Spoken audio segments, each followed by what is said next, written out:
todas aquellas personas que quieran exponer algo, aquí tiene su espacio, porque este es un espacio de libertad. Así que bienvenido a este espacio de libertad que es el Instituto de Estudios Hispánicos de Canarias. Don Leopoldo, bienvenido. Muchísimas gracias. Muchísimas gracias. Señor alcalde, tiene la palabra. Darle las gracias sinceras, primero, a Pepe como presidente de este Instituto de Estudios Hispánicos de Canarias, que ha tenido la amabilidad de acoger esta charla, este encuentro, y además hacerlo con cierta premura porque le planteamos al principio de esta semana la posibilidad y gratamente se prestó a ello, y desde luego nos parecía un espacio idóneo por lo que significaba.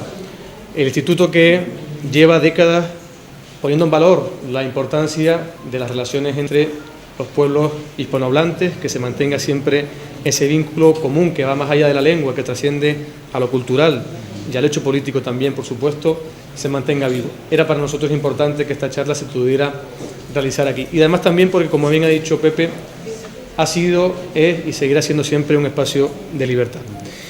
Y de libertad tiene mucho que decir la persona que hoy nos hace el honor de acompañarnos. Yo creo que sobran las presentaciones. Les decía que de libertad tiene mucho que decir la persona que nos honra con su presencia y que, pues, a día de hoy sobran su presentación. Creo que además de forma triste, quiero decirlo así porque desde hace ya mucho tiempo nuestro país hermano Venezuela, nuestra octava isla, pasó de ser un asunto que nos ocupaba a un asunto que nos preocupaba y nos sigue preocupando y cada vez más, lamentablemente. Por eso tener la oportunidad de escuchar de primera mano el testimonio de alguien que ha vivido, que ha padecido y que sigue padeciendo en propias carnes la situación que se ha generado en ese país, era francamente importante para que todos los que tenemos la suerte de estar hoy aquí en libertad escuchándolo, tomemos si cabe mayor conciencia de lo que supone la lucha por la libertad. Algo que usamos aquí con cotidianidad, de la que disfrutamos abiertamente en todos los planos, por supuesto y principalmente en el plano político. Así que el valor del testimonio que tiene la presencia de don Leopoldo entre nosotros creo que es trascendental para todos aquellos que creemos en la democracia y que creemos en las libertades. Y por lo tanto me gustaría que a partir de escucharlo en el día de hoy reflexionemos y seamos capaces de comprender bien el valor que tiene el ejercicio de nuestro derecho. Por supuesto, don Leopoldo tendrá oportunidad de hablar de cualquier cuestión que crea conveniente en relación a la situación de Venezuela y, por supuesto, la particular que viene sufriendo su hijo Leopoldo, encarcelado desde hace ya demasiado tiempo, muchísimo tiempo. Pero también estoy seguro que con el apoyo de la comunidad internacional y también con el apoyo de cada uno de nosotros conseguiremos que esos días solo sean un mal presagio, un mal recuerdo en breve. Cada vez quedan menos días para eso. A esto sí que le aplicaría yo el tic-tac famoso que algunos han utilizado, que quedan menos días para la libertad de Leopoldo. Bienvenido, muchas gracias y la palabra es suya, don Leopoldo.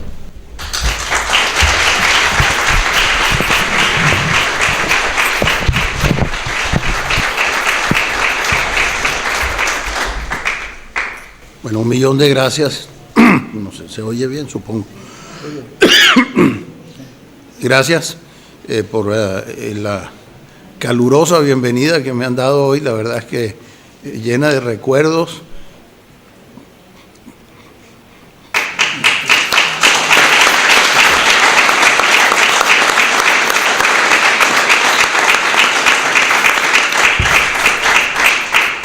Y justificadamente, porque la verdad es que entre Canarias y Venezuela hay tanta unión que cuando ustedes dicen que aquello es la octava isla, va bastante más allá de cuando nosotros decimos que yo no dije nada todavía. Cuando nosotros decimos que España es nuestra madre patria. Muchas veces me han preguntado en estas circunstancias que estamos viviendo, ¿cómo me siento yo en España? Digo, ¿cómo se siente uno cuando recibe el abrazo de una madre? Pues se siente bien. Eso es lo que he recibido yo aquí en España, salvo algunos, pocos, muy pocos, que pues, nos han hecho sentir no tan bienvenidos,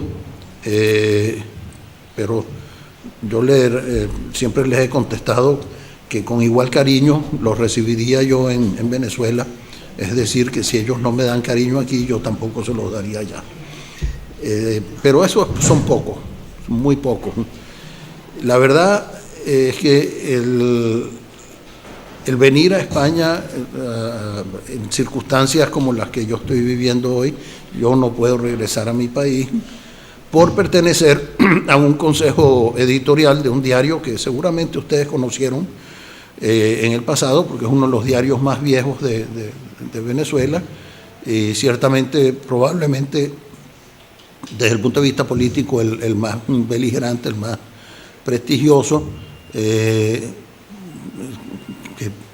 difícilmente puedo encontrar algún tiempo donde el periódico apoyó a algún gobierno sin ser necesariamente antigobierno por definición, pero era un periódico y es, porque todavía existimos y todavía imprimimos, que trata de ser justo, pero también trata de explicarle al país, a sus lectores, las situaciones que no son convenientes y que no son necesariamente ejemplares por parte de los gobernantes. El periódico El Nacional publicó hace cosa de año y medio una noticia que había sido ya publicada en el ABC de Madrid y en el Wall Street Journal y en el New York Times sobre una investigación que se había abierto en los tribunales de Nueva York, del estado de Nueva York, donde incluían en los averiguados a el presidente de la Asamblea Nacional para ese momento, el teniente Diosdado Cabello, como partícipe en una actividad no lícita, como es el tráfico de drogas, mediante su pertenencia y probablemente liderazgo en un cartel que se denominó y se denomina todavía el cartel de los soles, porque en Venezuela, para distinguir a los oficiales generales de nuestra Fuerza Armada, se les distingue con unos soles que llevan en sus charreteras. A partir de uno ya se es general y llegan a tener hasta 3, y creo que con Chávez inventaron hasta el 4º sol, no sé, pero demasiado sol y poco brillo. En esta nueva etapa del gobierno venezolano, lamentablemente una de las circunstancias que nos ha distinguido es que es un gobierno que se ha de alguna forma mencionado como partícipe en tráfico de drogas, en blanqueo de capitales, por supuesto en la corrupción abiertamente. Hay 2 libros que publicó un antiguo activista político que llegó a ser ministro y gobernador del estado de Aragua, diputado, que es el señor Carlos Tablante. Carlos Tablante acaba de publicar su segundo libro sobre la corrupción en Venezuela y la trató de cuantificar, o la trata de cuantificar en ese libro, y para que ustedes se den una idea del monto de lo que estamos hablando hoy, él llega a cuantificarlo por encima de los 300.000 millones de dólares. Hay muchos ceros y probablemente, pero échenle pichón y pongan ceros que va a haber muchos, 300.000 millones de dólares. Si esto fuese utilizado, si hubiese sido utilizado esa cantidad en la compra oportuna, pues, de medicina, de alimentos, de insumos industriales, muchas de las cosas que estamos viviendo hoy no se estarían viviendo. A ustedes, todos, estoy seguro, han tenido una información muy directa de lo que está pasando en nuestro país. A veces cuando yo hablo en otros ámbitos que no son las Canarias, sino en la España, o en Portugal o en Italia, donde hay gente que tiene vínculos todavía pues con Venezuela, pero que no están tan estrechos como los de aquí, piensan y me preguntan, ¿usted seguramente no está exagerando? Y yo, lamentablemente, no. Me gustaría decirles, y les confieso, que me gustaría decirles que estoy exagerando, pero no estoy exagerando. Y probablemente estoy siendo muy conservador cuando le doy cifras como las de el número de asesinatos de manos de Lampa el año pasado. Se calculan que murieron 28.000 personas en manos de Lampa, es decir, asesinatos por robo o por venganza o lo que sea. Y esta cifra no incluye las que se producen por guerras entre las pandillas, porque eso obedecen a unas estadísticas distintas que llaman ajuste de cuentas. Eso no son muertes por el AMPA. Si ustedes se dan cuenta de que Venezuela tiene más o menos unos 28 millones de habitantes y tiene 28.000 muertos en manos del AMPA, quiere decir que 1 de cada 1.000 venezolanos el año pasado murió por un asesinato para quitarle su ropa, sus zapatos, su teléfono celular y últimamente hasta por la comida que están matando. No es una exageración, es una tristeza. Las medicinas, bueno, se calcula, el Colegio de Farmacéuticos ha calculado que la falla en el inventario de medicinas está por el orden del 80%. Es decir, solamente hay un 20% de las medicinas. El problema de las medicinas, de un inventario como las medicinas, es que usted necesita una medicina específica. Yo no le puedo tratar a usted una enfermedad del corazón con la medicina para los pies. No se le puede tratar la enfermedad de la respiración con un remedio para los ojos.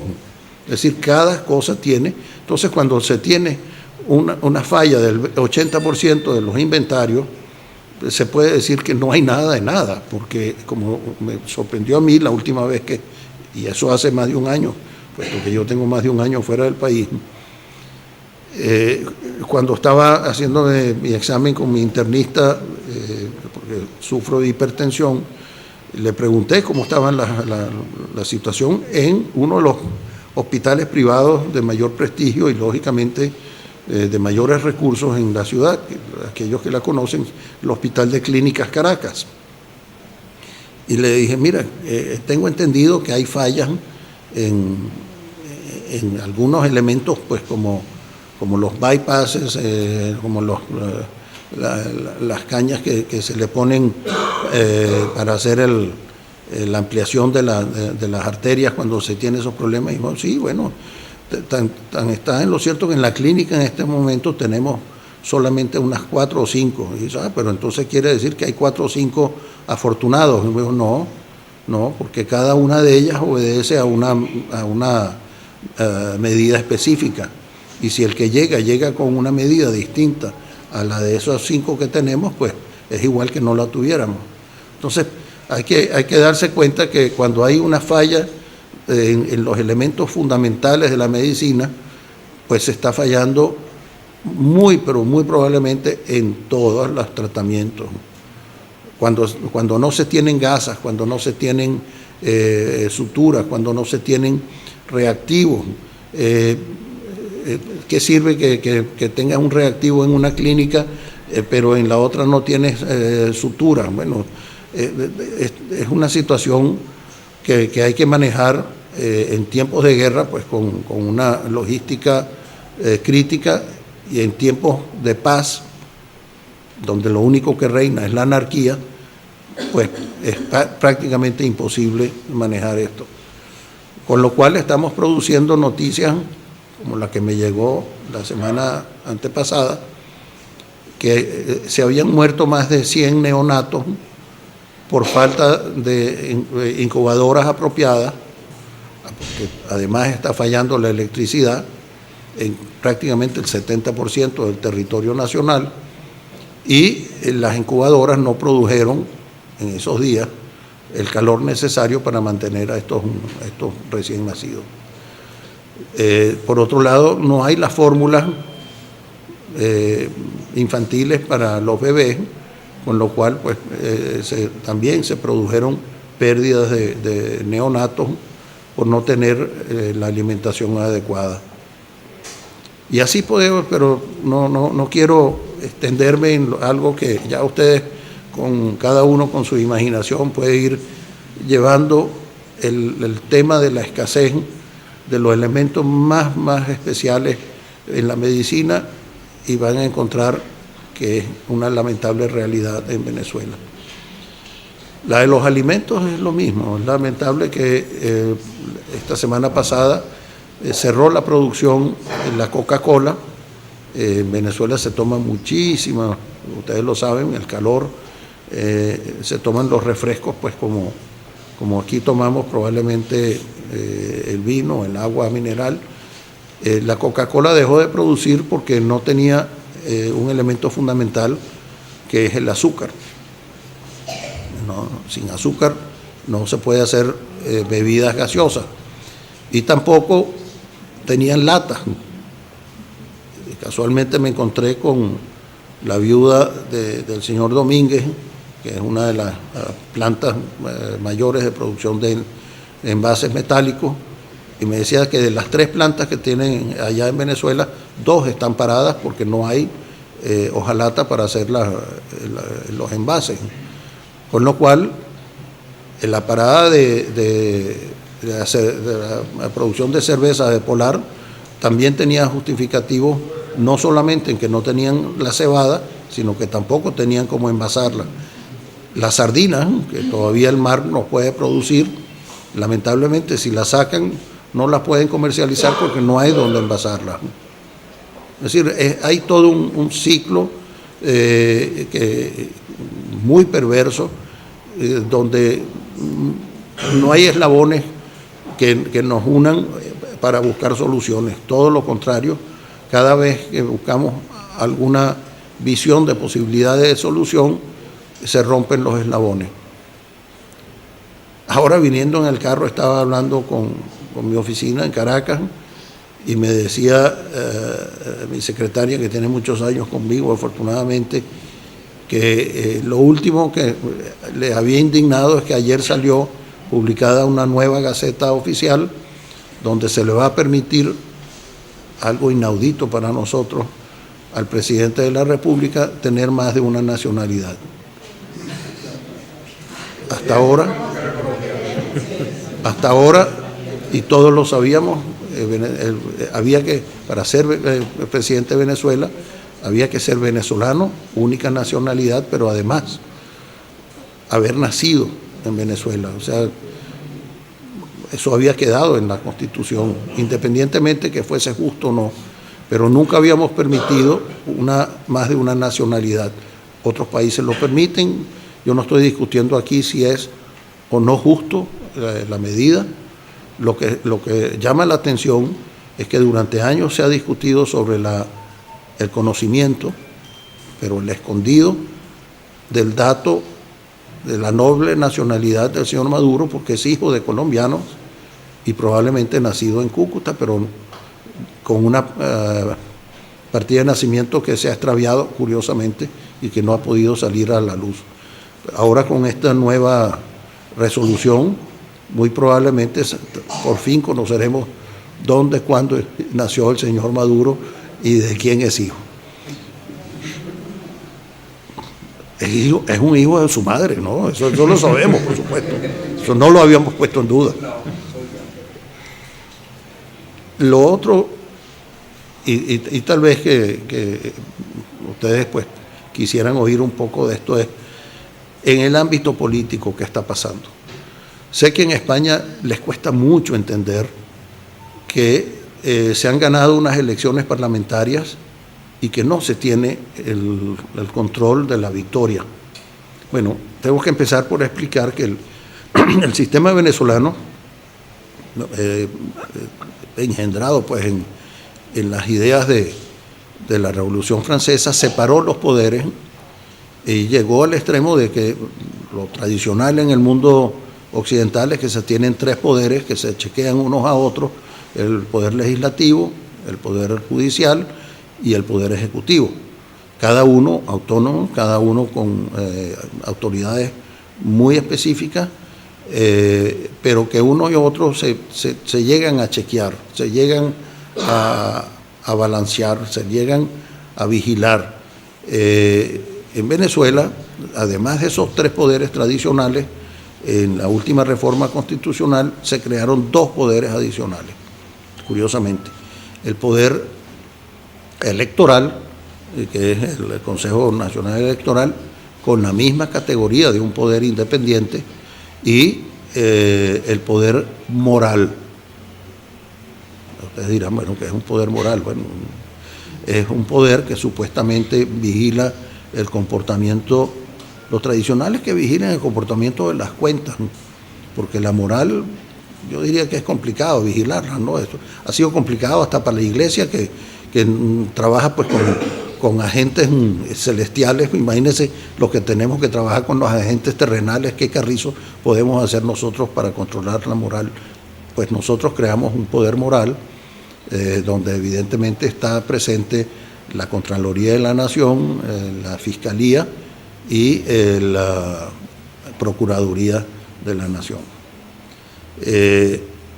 Este poder moral ha estado absolutamente ausente en todo este procedimiento que desde el año 14 surgió en las protestas de la población venezolana, que pidió cambios en el gobierno, que pidió cambios en la orientación del gobierno.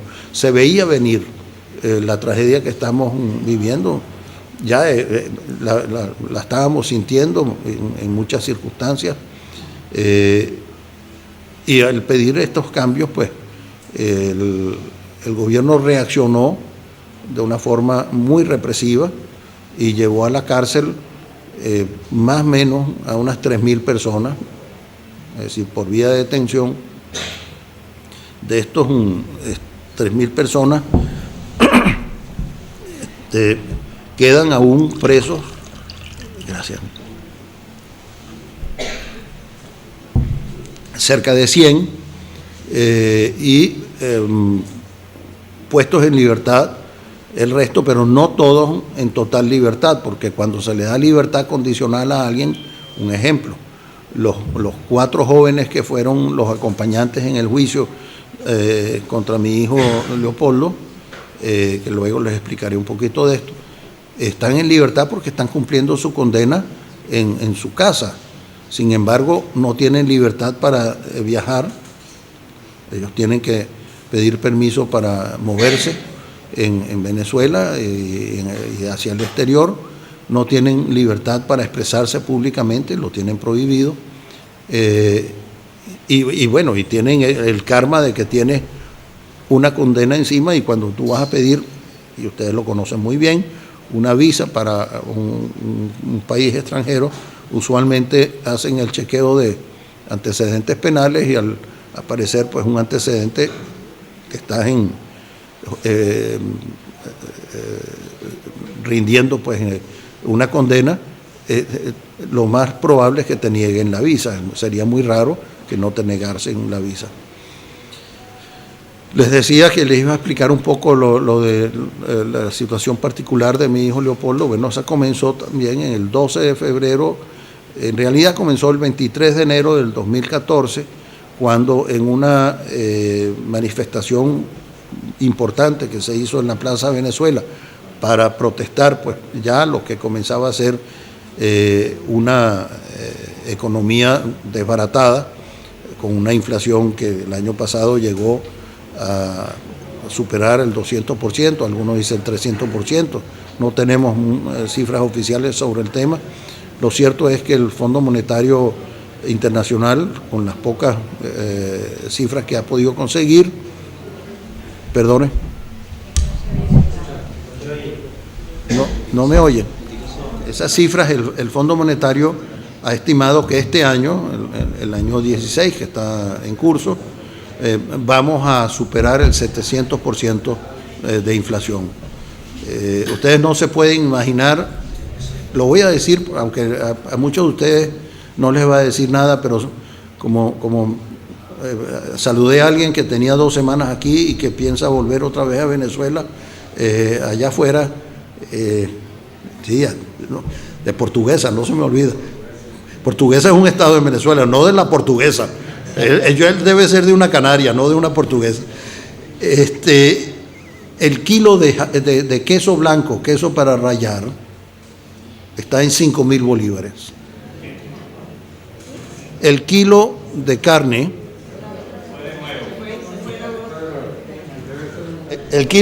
está igual en 5.000 bolívares hoy.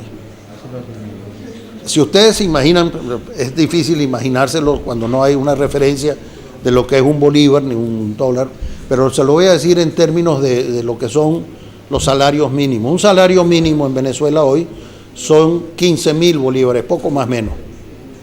Es decir, con 3 quesos de mano, 3 kilos de queso, usted paga un salario mínimo.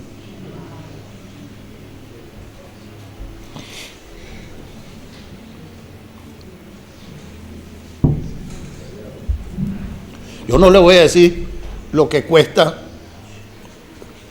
un servicio médico. Lo que está costando vivir en Venezuela, en términos de bolívares, es realmente una situación que solamente se tiene o por necesidad, como me decía una señora con quien hablé hace poco, dice, yo no me he ido de Venezuela porque no tengo cómo pagar un pasaje que me saque de aquí. Pero la gente le está costando mucho, mucho vivir, aún sobreponiéndose a lo que es esa carga inmensa, que es el terror, porque ya no es miedo, el terror de salir a la calle en cualquier día, en cualquier parte de Venezuela. No hay una ciudad que no haya sufrido los embates de Lampa. No hay. Ustedes se acuerdan de una isla de Margarita, donde uno podía dormir en la plaza y amanecer ahí con su cartera, su reloj, nadie se metía con una... Bueno, hoy, si se te ocurre hacer eso, no te vas a dar cuenta, pero vas a amanecer probablemente envuelto en sábanas, pero no flotando en el fondo del mar. Hay asesinatos en Los Roques, en la isla de Los Roques, para robar a la gente. ¿Y qué ha pasado? Es difícil explicarlo, pero ¿qué pasó cuando un gobierno decidió que iba a buscar el apoyo popular armando a la gente en esas organizaciones que designaron los círculos bolivarianos? Cuidado que por aquí hay un partido político que también está hablando de círculos, por cierto, todavía no dicen que son bolivarianos, pero no sé qué apellido le van a poner a su círculo, pero ellos buscaron la fórmula para darle armas porque creyeron que en el momento de defenderse contra un posible golpe, que como ustedes bien recuerdan, el único que ha dado golpe en Venezuela últimamente se llama Hugo Chávez Frías. Nosotros tuvimos afortunadamente unos buenos años de democracia, con muchos defectos. Lo primero que tenemos que reconocer es que todos los procesos democráticos tienen por definición defectos, pero también por definición tienen los mecanismos para corregirlos. No hay que tumbar la democracia para corregir los defectos. No se puede considerar a todos los partidos como partidos corruptos. Ningún partido político es corrupto, ninguno. Algunos políticos son corruptos. Y eso es lo que hay que vigilar. No se quiere cambiar a todo un sistema con la falacia, el canto de sirena, engañando a la gente, diciéndole, no, es que son unos corruptos. Lo que no. Mire, el señor Chávez cuando llegó con su cantico de sirena, encantador, diciéndole a la gente, no, es que estos son unos corruptos, imagínense que tienen aviones privados, no sé cuántos, 100, 200, que hacen viajes, los costean con el erario público, que tienen demasiados carros y demasiadas escoltas. Bueno, quisiéramos ver ahora cuántos aviones privados tiene el Estado y quién los usa. ¿Cómo se llega al extremo de que la casa presidencial, que todos conocemos como la casona, no la usa la familia presidencial, la usa una hija del fallecido presidente Chávez? Ah, pero eso no es corrupción. Yo no entiendo. El hecho que les han encontrado dineros depositados en Andorra por millones y millones de dólares, se puede justificar. Eso no es corrupción. Ah, no. Ellos no son corruptos. Ellos son los que vinieron a salvar el pueblo de las garras del capitalismo. Es lamentable, pero muchos creyeron en ese cuento y aquí estamos sufriendo todos por haberles creído. Les decía que el sistema es totalmente distinto porque en Venezuela, con estos 5 poderes, el poder presidencial, el poder del Ejecutivo, no requiere de ninguna aprobación del Poder Legislativo para nombrar sus ministros, por ejemplo, o para llevar a cabo una serie de actividades que ellos han tratado de obviar. Además, la principal, como en todos los sistemas que separan poderes, lo principal y lo único que realmente amarra a esta gente es la aprobación del presupuesto. No se puede conducir un gobierno con un presupuesto que no ha sido aprobado en el legislativo.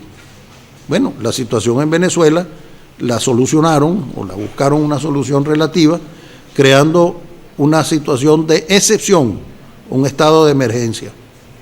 Al tener un estado de emergencia, entonces no hay que recurrir, o se le dan poderes especiales al presidente, quien puede, pues, de alguna forma saltarse los obstáculos que pueden ponerle la Asamblea o otros controles.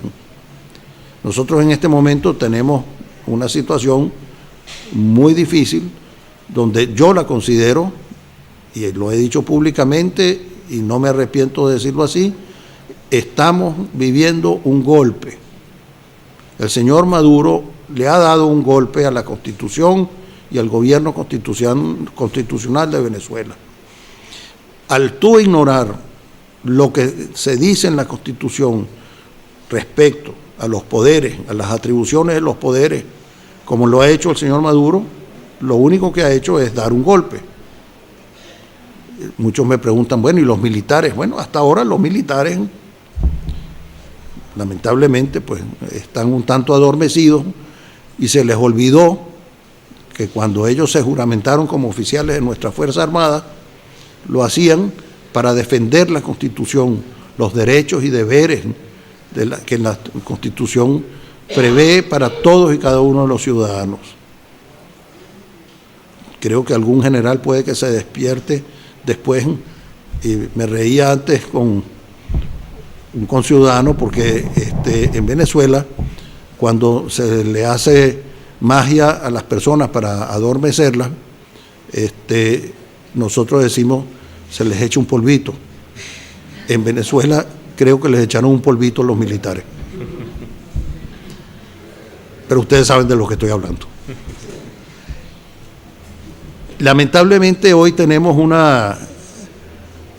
una situación de golpe, un irrespeto total a lo que está previsto en la Constitución, y uno de los últimos mecanismos que teníamos, y teníamos mucha fe en que lo podíamos lograr, es el referéndum revocatorio.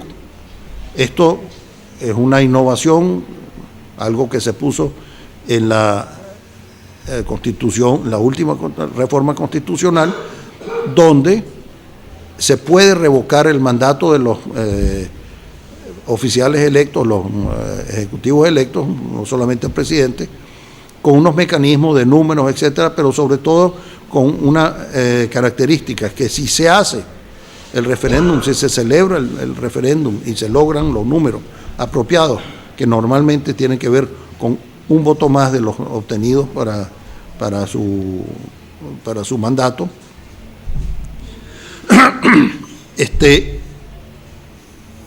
tendría que renunciar el presidente y celebrarse unas elecciones presidenciales en un término de 30 días. Pero si esto se celebra después de la mitad del periodo constitucional, lamentablemente el presidente se tiene que retirar, pero no se celebran las elecciones, sino que el presidente es suplantado por el vicepresidente de la República.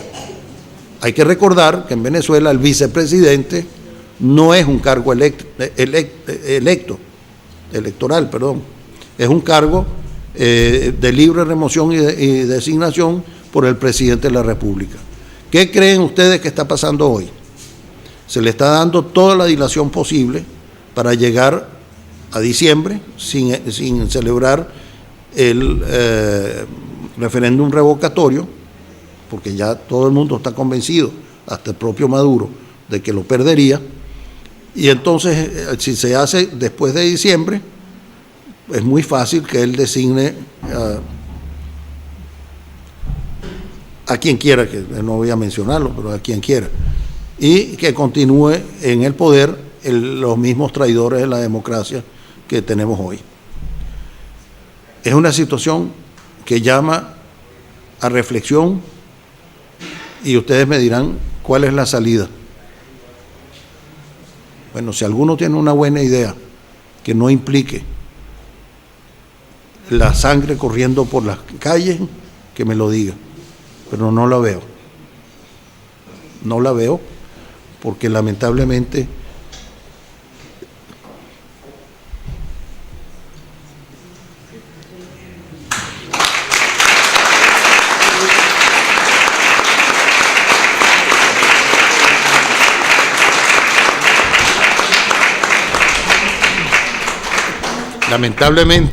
eso es lo que va a suceder. La gente enardecida, ya tal vez un poco desesperada, se va a echar a las calles y se va a encontrar con una represión brutal, peor de la que vivimos en el año 14, hasta que uno de los dos bandos pues logre imponerse. Me perdonan, pero no puedo seguir.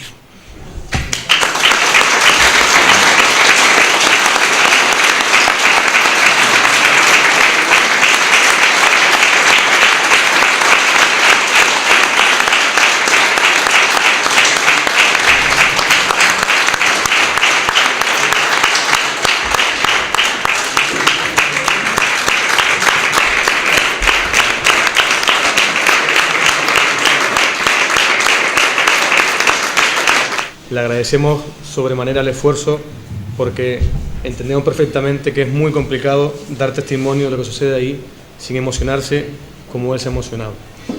Aún así, si les parece, abrimos ese pequeño turno de intervenciones y cualquier persona directamente que hace la mano, que enseguida secamos el micrófono. Bueno, afortunadamente, y yo lo dije desde el primer día que pusieron preso a Leopoldo, el que estaba preso en Ramo Verde no era Leopoldo, es Venezuela. Eso es, ellos han tratado de callar una boca, un grito que se atrevió a pedir esos cambios que estamos pidiendo y exigiendo hoy, ¿no? Él se encuentra bien, se encuentra muy bien en el libro, que lamentablemente no traje más libros porque se nos agotaron ayer, perdonen, fuimos muy optimistas pensando que a lo mejor lo que traíamos eran suficientes, pero les vamos a mandar para esta casa como una muestra de agradecimiento, de retribución a esta casa, y vamos a mandarle a la biblioteca del municipio. Leopoldo en ese libro explica muchas de las circunstancias que nos llevan a entender, uno, por qué se entregó, cuál es su lucha, pero también a entender por qué se mantiene tan bien. Es un hombre que es un creyente, un hombre de fe, hace ejercicios espirituales a diario, al igual que hace ejercicios físicos a diario,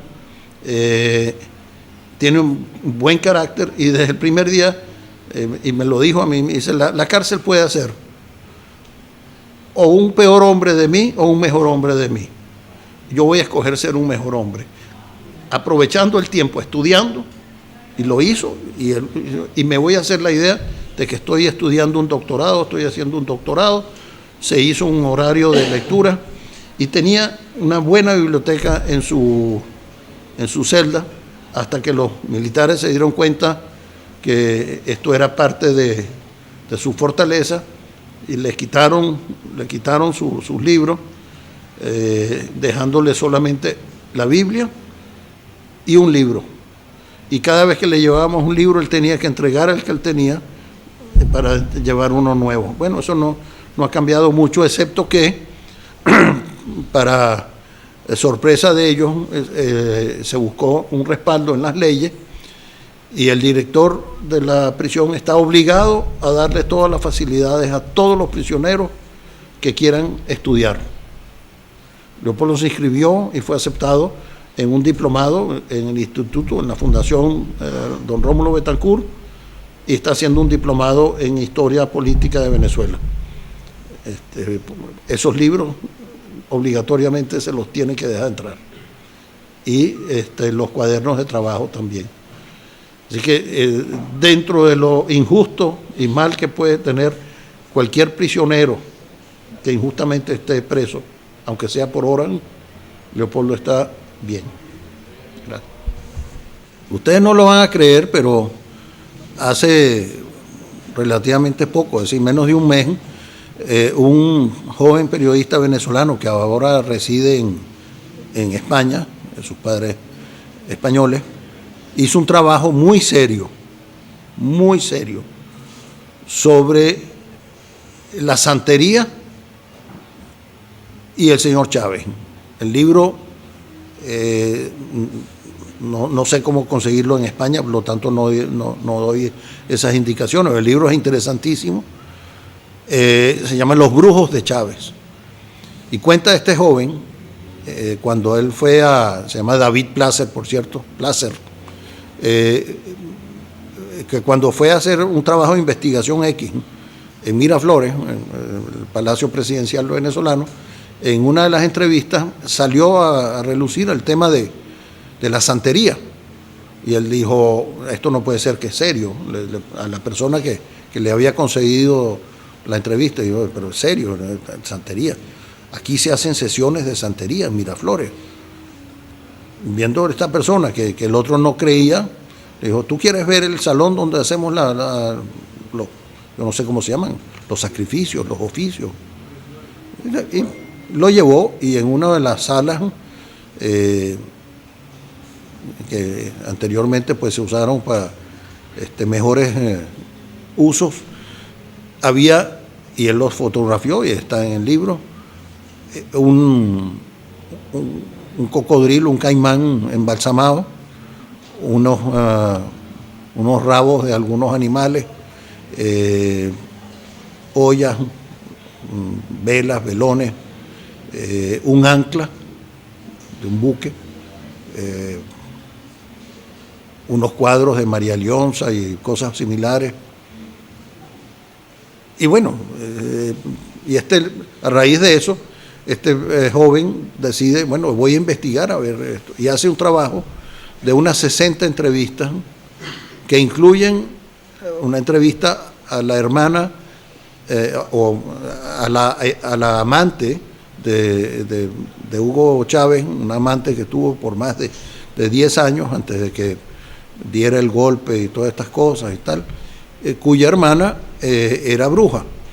Y esta bruja le leyó las cartas o lo que sea que le hacen a ellos, y le predijo que iba a morir antes de los 60 años. Aparentemente esto le perturbó mucho a Chávez, y cuando le descubrieron el cáncer que tenía, que se lo descubrieron cuando tenía 58 y medio,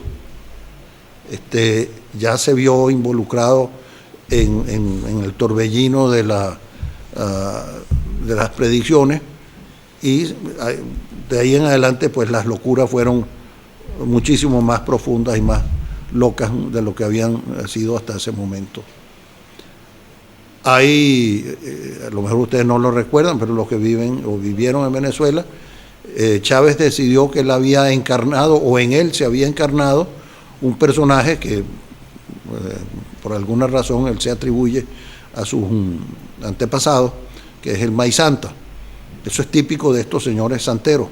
Pero también no encontramos nunca una explicación por qué se habían exhumado el cadáver del libertador, don Simón Bolívar, y la explicación está en que a alguien se le ocurrió hacer una infusión con los huesos de Bolívar, porque así se iba a lograr la encarnación del libertador en esa persona.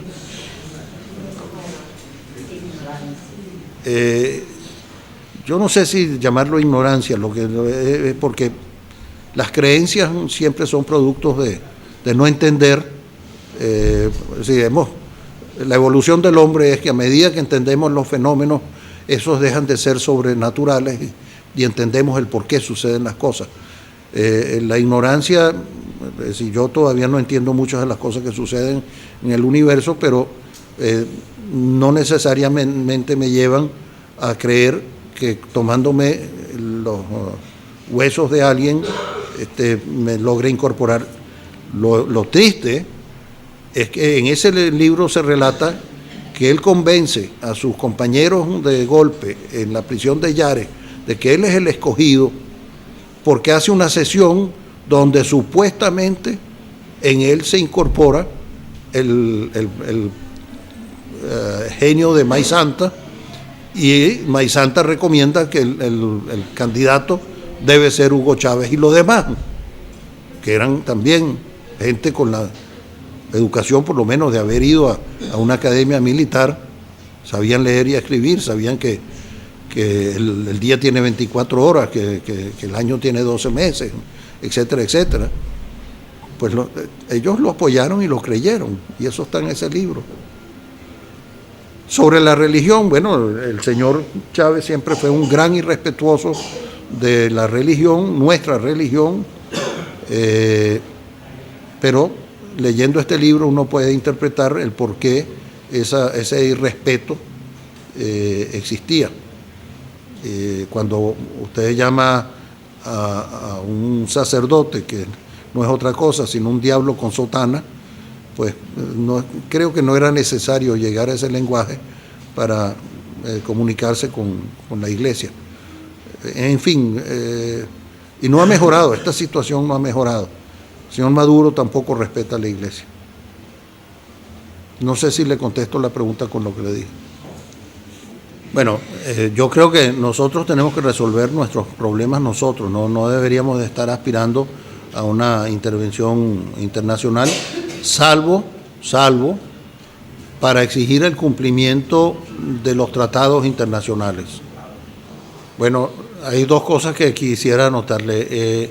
Si nosotros usáramos los instrumentos que ellos usan, es decir, y respetar la ley, ¿no nos haría esto igual que ellos? Nosotros no podemos ser igual que ellos, tenemos que seguir siendo distintos. Y lo otro, y eso es un dicho muy sabio, la noche llega a su punto más oscuro antes de comenzar el día, pero siempre empieza a amanecer después de la oscuridad.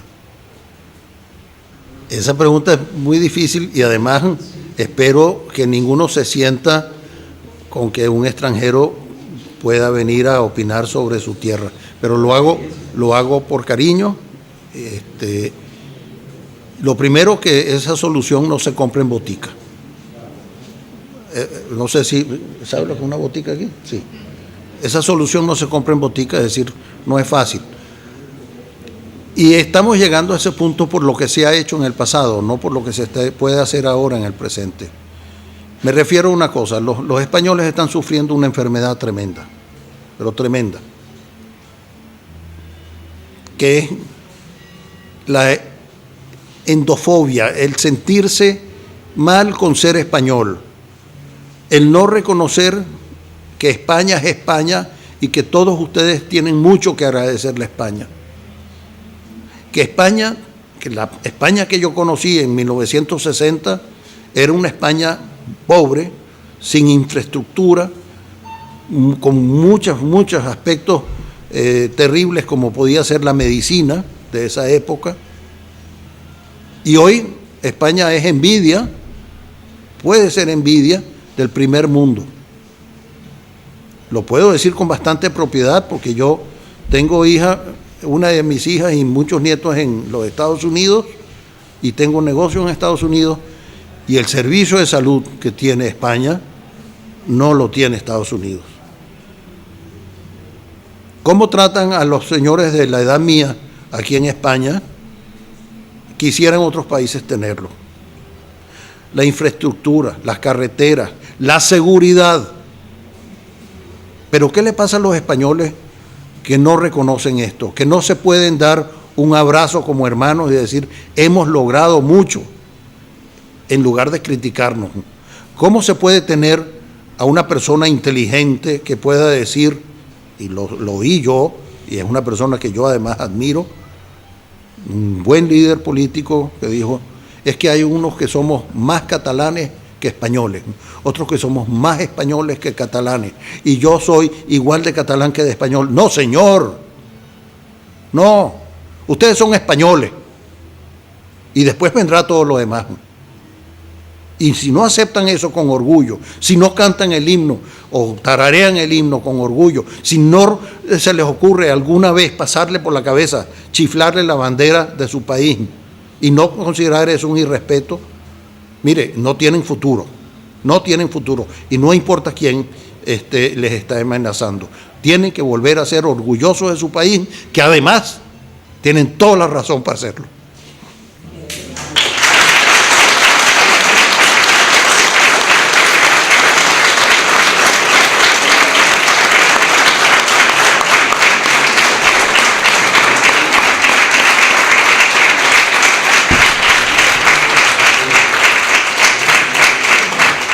Muchísimas gracias por ese mensaje. Gracias. Bueno, aquí me he encontrado con una gente que no te voy a mencionar porque los dos vamos a llorar. Pero son muchos recuerdos y ciertamente espero que no nos olviden. Y aprovecho el momento para darles las gracias a ustedes y a todos los canarios que han ayudado tanto a Venezuela. Mire, el octubre pasado se celebró un acto de recolección de medicamentos para Venezuela, y me han comentado pues los jóvenes que estuvieron llevando a cabo esa actividad, que en ese evento se recogieron 2 toneladas de medicinas que se enviaron a Venezuela.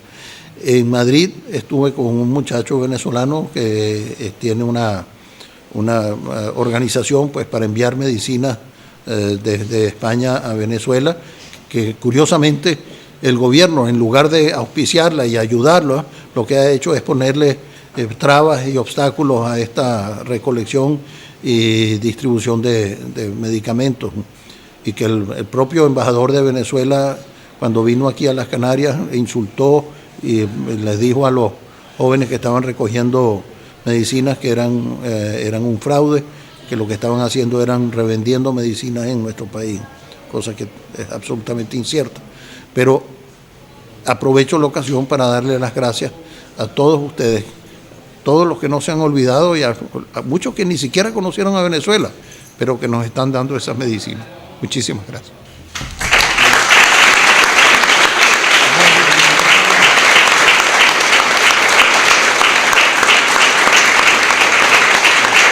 Si ya no hay más preguntas, despedimos a don Leopoldo dándole nuestro más sincero agradecimiento por su presencia, por su testimonio, y también creo que puedo decirlo en nombre de todos los presentes y del conjunto de la Sociedad del Puerto de la Cruz: ánimo y nunca quiebren esa lucha y sigan adelante, porque la libertad vale la pena siempre. Gracias, don Leopoldo.